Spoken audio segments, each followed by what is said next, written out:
किसान भाइयों नमस्कार। मेरा नाम डॉक्टर देवी प्रसाद शुक्ला है। मैं कृषि विशेषज्ञ के पद पर कार्यरत हूँ। आज मैं आप सभी किसान भाइयों से संबंधित एक बहुत सारे किसान भाइयों का प्रश्न है कि और ये आम समस्या भी है आज के समय में कि हमारे फसल में दवाई प्रयोग करने के बावजूद भी अधिक कीड़े लगते हैं, कीट लगते हैं, अधिक बीमारियां लगती हैं, जो हमारी मिट्टी की है उर्वरता शक्ति वो भी कम हो रही है। तो ऐसे कौन से 4 बहुत बड़े कारण हैं जो हम लोग गलतियां करते हैं जिनसे हमारे फसल में कीट और बीमारियां अधिक लगती हैं। तो हम जानते हैं, आप देखते हैं ब्लैक बोर्ड पे हमारे लिखा हुआ भी है। इसका देखेंगे, पहला कारण क्या है? फसल चक्र। फसल चक्र में अगर हम देखते हैं धान गेहूं, अगर हम 2 ही का उपयोग करते हैं तो सपोज करिए धान का जो हल्दी रोग है तो ये अगर बार बार हम धान उगाएंगे, लगाएंगे, धान की फसल लेंगे तो उससे क्या होगा? हल्दी जो रोग है इसको कंडुआ फॉल्स स्पॉट भी बोलते हैं, तो उसका अटैक ज्यादा होगा।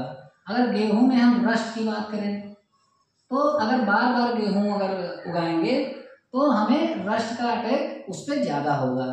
अगर सपोज करिए गेहूं के जगह पे अगर हम चना उगा दिए तो क्या होगा? चना में रस्ट का प्रकोप नहीं होगा।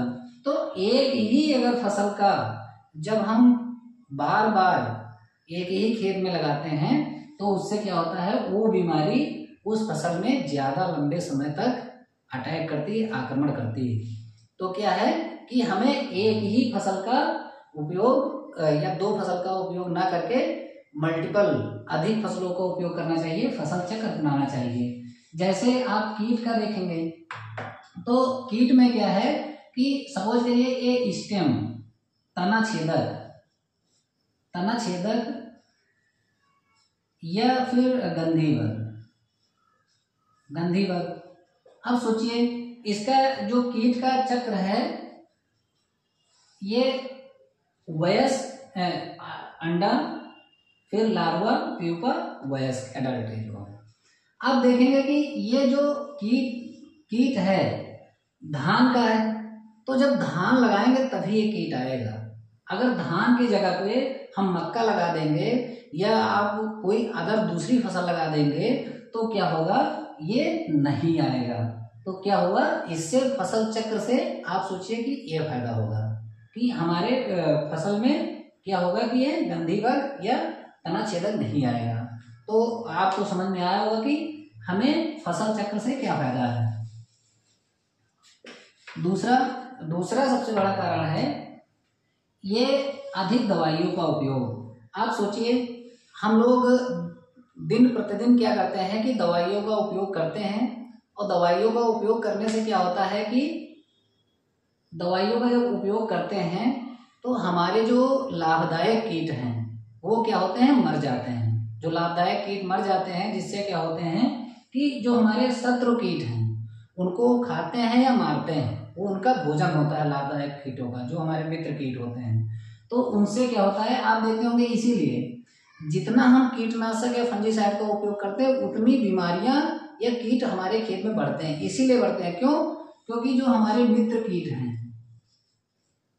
कीट हैं वो क्या होते हैं?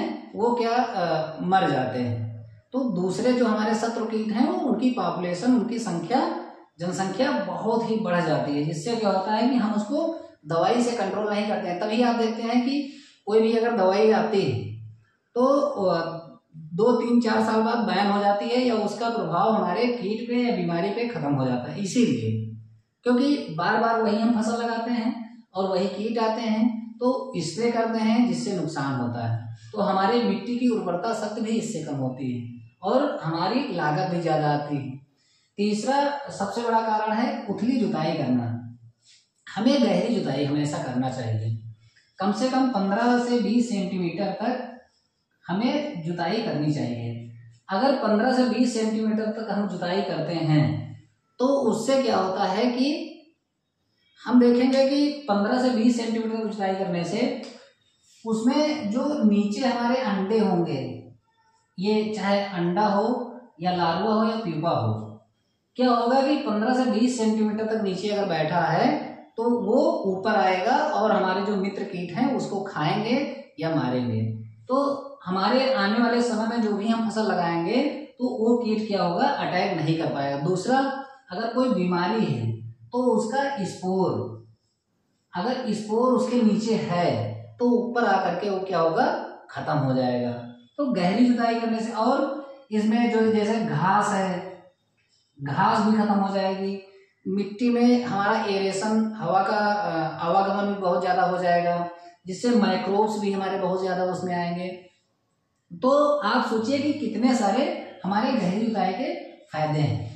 तो और हम देखते हैं चौथा सबसे महत्वपूर्ण और सबसे बड़ा कारण जानेंगे, असंतुलित उर्वरकों का उपयोग। आप जानते हैं कि 17 पोषक तत्वों का आवश्यकता होता है जो हमारे फसलों के लिए, लेकिन हम लोग क्या करते हैं, डीएपी देते हैं और यूरिया केवल देते हैं। तो डीएपी में आप देखते हैं कि नाइट्रोजन और फास्फोरस ही पाया जाता है, यूरिया में नाइट्रोजन देते हैं। तो आप देखते हैं दोनों उर्वरकों में अगर हम अंतर जानेंगे, जैसे सपोज करिए अगर सुपर और डीएपी से हम हमारे किसान भाई बहुत देते हैं और हम लोग इसका देखते हुए हैं कि किस तरीके से वो दे रहे हैं अपने उर्वरक। उसमें अगर डीएपी से देंगे तो 1 बैग दे देंगे तो उसमें 23 किलो फास्फोरस उनको मिल जाएगा। अगर सिंगल सुपर फास्फेट से वो देते हैं तो 2 बैग का उपयोग कर देंगे, जिससे क्या होगा, 16 किलो उनको फास्फोरस मिलेगा। अब 16 किलो फास्फोरस मिलेगा तो आप सोचिए 23 किलो हमें देना चाहिए तो 16 किलो मिल गया। हमें कितना उपयोग करना चाहिए सिंगल सुपर फास्फेट का, 3 बैग। जब हम 3 बैग का उपयोग करेंगे तो मात्रा क्या होगी, संतुलित होगी। और सबसे बड़ा जो ये महत्वपूर्ण पोषक तत्व है पोटास। अगर पोटास का हम उपयोग नहीं करते हैं तो जितने भी हमारे खेत में कीट हैं, बीमारियां हैं, कोई भी चीजें हों, हमारा जो पौधा है सूखा सहन करने की क्षमता या आप देखेंगे ठंडी सहन करने की क्षमता, वो क्या करता है, पोटास लेके आता है। अगर पौधा हमारा हेल्दी नहीं है, पौधा स्वस्थ नहीं है, उसके अंदर एंजाइम नहीं बन रहे हैं, तो वो किस कारण नहीं बनेंगे, जब पोटास की मात्रा हमारी कम होगी तो उसमें ये चीजें नहीं होंगी। और ये चीजें नहीं होंगी तब क्या होगा कि हमारा जो कीट हैं और बीमारियां हैं अधिक उस पर अटैक करेंगे। आप सोचते हैं, आप तो जानते ही हैं कि जब कोई भी चीज कमजोर होती है तो उस पर बीमारियां हो या कीट हो, उसका आक्रमण अधिक होता है। और चाहे जिंक हो, इसके अलावा चाहे बोरान हो, चाहे लोहा हो, हमें सभी पोषक तत्वों का, सूक्ष्म पोषक तत्वों का भी उपयोग करना चाहिए, जिससे क्या हो कि आप देखेंगे जो मेटाबॉलिक एक्टिविटीज हैं पौधे की अच्छी रहेंगी तो वो अच्छे से बूस्ट करेगा, अच्छे से उगेगा और पौधा हमारा हेल्दी होगा। तो किसान भाइयों, आप लोगों को ये लेक्चर समझ में आया होगा कि फसल चक्र, अधिक दवाइयों का उपयोग करना और उथली जुताई करना, असंतुलित उर्वरकों का उपयोग से क्या नुकसान है, और हमें अगर हम ये सही करेंगे तो इससे क्या होगा कि हमारी लागत भी कम होगी और हमारी बीमारियां भी मिट्टी में भी कम होंगी।